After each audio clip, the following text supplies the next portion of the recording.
Hey guys, this is Varsha and welcome to VSP classes. CTP के क्रम में आज हम बहुत ही इम्पॉर्टेंट टॉपिक पे चर्चा करेंगे। आज के सेशन में हम बात करने वाले हैं थॉर्नडाइक के बारे में। जी हाँ, थॉर्नडाइक ने जो सीखने के सिद्धांत दिए थे वो कौन से दिए थे और उस सीखने के सिद्धांत में इन्होंने क्या बताया था।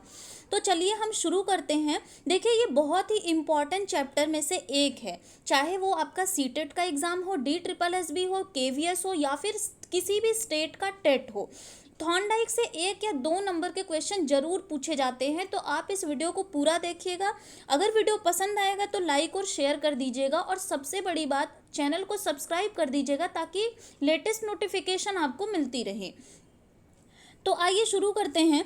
देखिए, ये ऐसा टॉपिक है जो बार बार पेपर में पूछा जाता है, और सीटेट पेपर फर्स्ट में भी और सेकंड में भी, दोनों में भी सेम चीज़ें पूछी जाती हैं।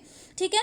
थॉर्नडाइक महोदय ने प्रयत्न व भूल का सिद्धांत यानी कि ट्रायल एंड एरर थ्योरी में क्या बोला गया है, क्या इन्होंने बताया है, ये देखते हैं। आइए शुरू करते हैं। देखिए, सबसे पहले आप थॉर्नडाइक जी का दर्शन कर लीजिए, इनका दीदार कर लीजिए। ये हैं एडवर्ड थॉर्नडाइक। ठीक है। 31 अगस्त 1874 में इनका जन्म हुआ था। 9 अगस्त 1949 में इनकी मृत्यु हुई थी। ठीक है। ये ज़्यादा इम्पॉर्टेंट नहीं है, ज़्यादा आप इनको देख लीजिए कि ये दिखते कैसे हैं और इन्होंने कौन सिद्धांत में अपने क्या बताया है। ठीक है। सबसे ज़रूरी बात है कि ये USA के मनोवैज्ञानिक थे। ठीक है। ये USA के थे। कभी कभी डायरेक्ट क्वेश्चन पूछ लिया जाता है कि ये किस देश के मनोवैज्ञानिक थे, तो याद रखिएगा। और इनकी देखिए बहुत ही जो फेमस कृतियों में से कुछ कृतियां हैं वो आप लोगों के सामने मैं दे रही हूँ। ठीक है। तो सबसे फर्स्ट पे है एजुकेशनल साइकोलॉजी, ये इनकी बहुत ही फेमस कृतियों में से एक है। सेकेंड है आपका एनिमल इंटेलिजेंस, यानी कि एनिमल इंटेलिजेंस जो एक और कृति है इनकी, ये भी बहुत ही महत्वपूर्ण है। थर्ड है the psychology of learning. State TET में क्या करते हैं कि सीधा क्वेश्चन पुटअप कर लिया जाता है कि थॉर्नडाइक की कृति इनमें से कौन सी है, तो आप लोग देख लीजिएगा। द मेजरमेंट ऑफ इंटेलिजेंस, ये एक महत्वपूर्ण कृति इनकी है। Human nature and social order, ये भी एक कृति है। फंडामेंटल्स ऑफ लर्निंग, तो ये कुछ इंपॉर्टेंट कृतियां इनकी थी जो मैं डिस्कस कर रही हूँ आप सबके सामने। ठीक है। तो ये जो महत्वपूर्ण कृति थी ये किसकी थी? थॉर्नडाइक महोदय की थी। अब आइए इनके नियम के बारे में जानते हैं, इनके सिद्धांत के बारे में जानते हैं कि इन्होंने क्या कहा है। इन्होंने बात करी है थॉर्नडाइक का प्रयोग। सबसे पहले बात करते हैं कि थॉर्नडाइक ने किस जंतु पर अपना प्रयोग किया था। ठीक है। तो देख रहे होंगे आप इमेज में, एक बिल्ली आपको दिख रही होगी। तो थॉर्नडाइक ने देखिए सबसे पहले इनके जो सिद्धांत हैं, इन्होंने अपने सिद्धांत का प्रयोग किस पे किया था? बिल्ली पे किया था।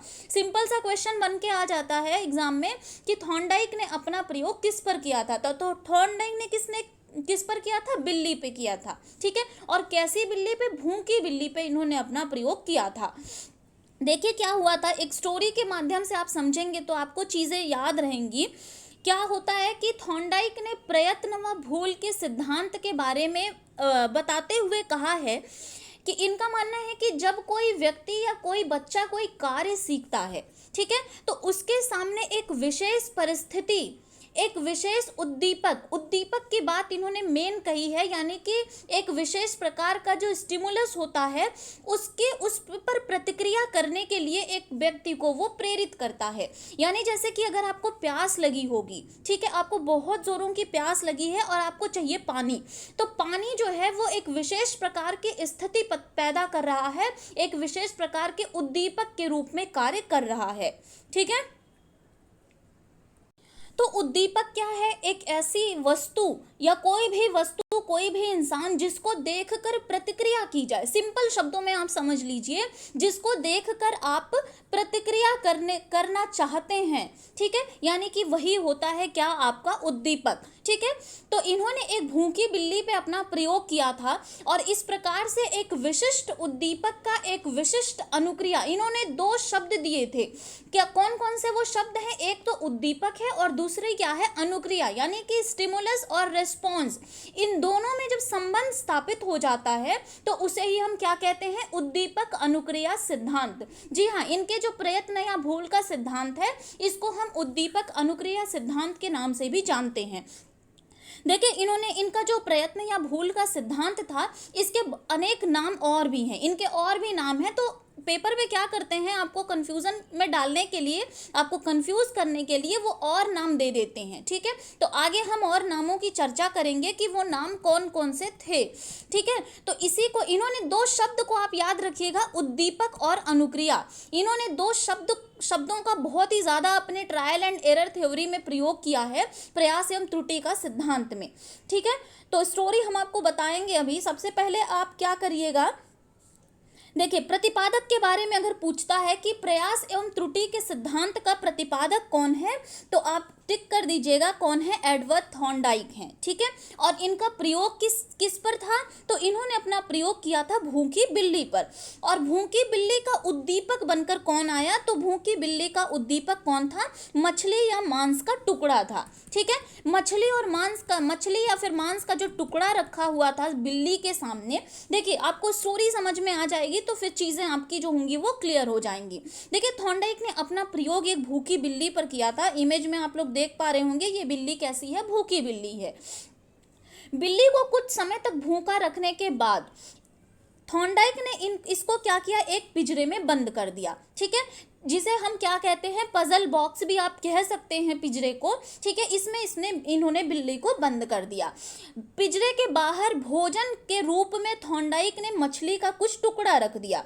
ये आप देख पा रहे होंगे, ये बर्तन में ये क्या रखा हुआ है, भोजन क्या है, मछली का टुकड़ा या फिर मांस का टुकड़ा, कुछ भी देख आप कह दीजिए, ठीक है।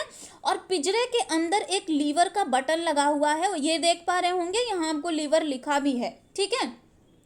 तो बिल्ली को क्या लगी है, बिल्ली को बहुत ही तेज की भूख लगी है, और पिंजरे के अंदर एक लीवर बटन लगा हुआ था, जिसे दबाने से क्या होता था, पिंजरे का दरवाजा जो था वो खुल जाता था। तो भूखी बिल्ली ने भोजन यानी कि मछली के टुकड़े को प्राप्त करने के लिए पिंजरे से बाहर निकलने के लिए वो बहुत ही त्रुटिपूर्ण प्रयास कर रही है, ठीक है, कि कैसे निकला जाए, उछल कूद कर रही है, बहुत ही प्रयास कर रही है कि वो कैसे बाहर निकलकर अपने भोजन को प्राप्त कर सके। बिल्ली के लिए क्या था, भोजन बिल्ली के लिए एक उद्दीपक का काम कर रहा था, और इसी उद्दीपक के कारण बिल्ली क्या कर रही है, प्रतिक्रिया कर रही है, यानी कि रेस्पॉन्स कर रही है।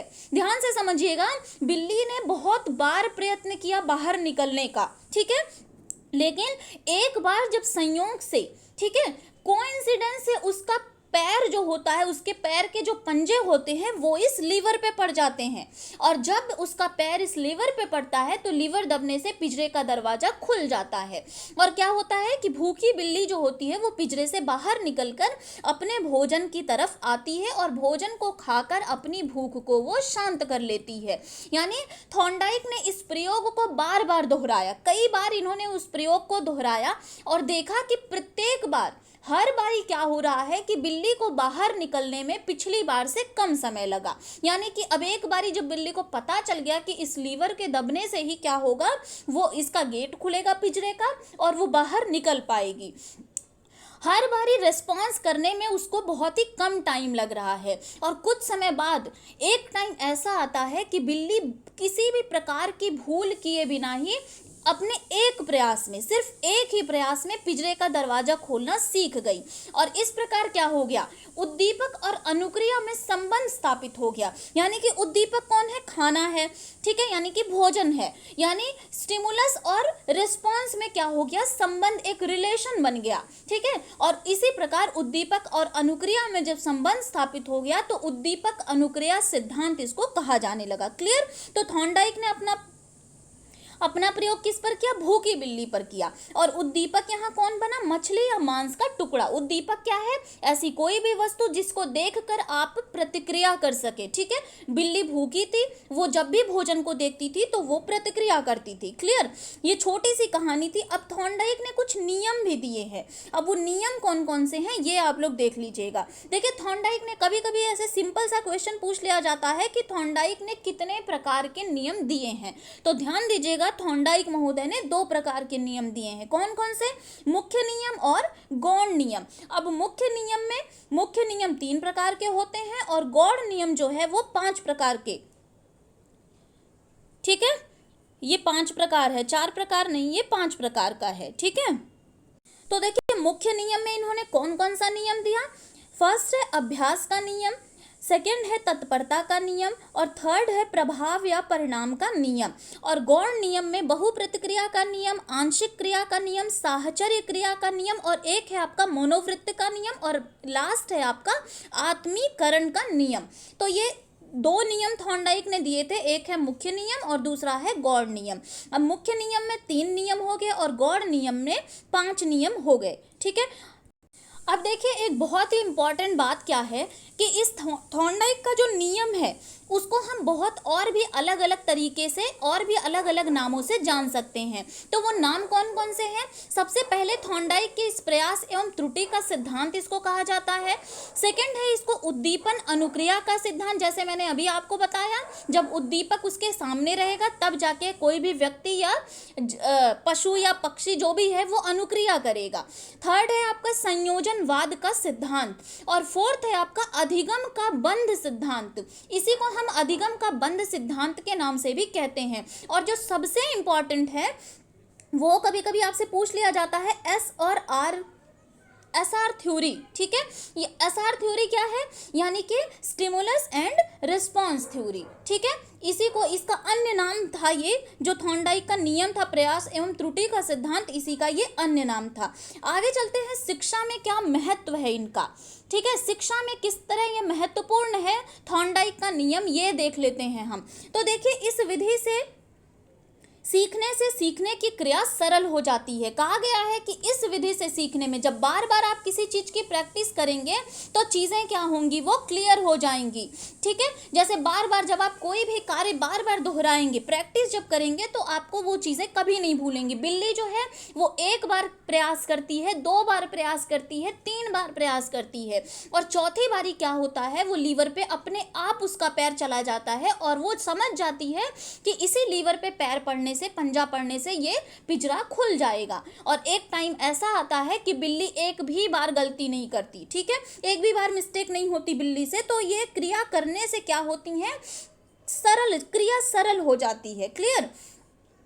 नेक्स्ट है, यह सिद्धांत करके सीखने पर बल देता है जो कि आधुनिक समय में बहुत ही उपयोगी सिद्ध होती है। करके सीखने पर, लर्निंग बाय डूइंग, जितनी बार जब तक आप किसी चीज़ को करेंगे नहीं तब तक आप चीज़ों को सीख नहीं सकते हैं। और ये आज के ज़माने के लिए जो कि आधुनिक समय में बहुत ही उपयोगी है। ठीक है, तो लर्निंग बाय डूइंग, जब पहले आप करिए चीज़ों को तब जाके आप कर पाएंगे। थर्ड है, यह सिद्धांत मंद बुद्धि बालकों के लिए बहुत ही उपयोगी है। जिनको चीज़ें समझा के नहीं समझ आएगी, अगर वो इस चीज को करेंगे तो वो बेहतर तरीके से सीख सकते हैं।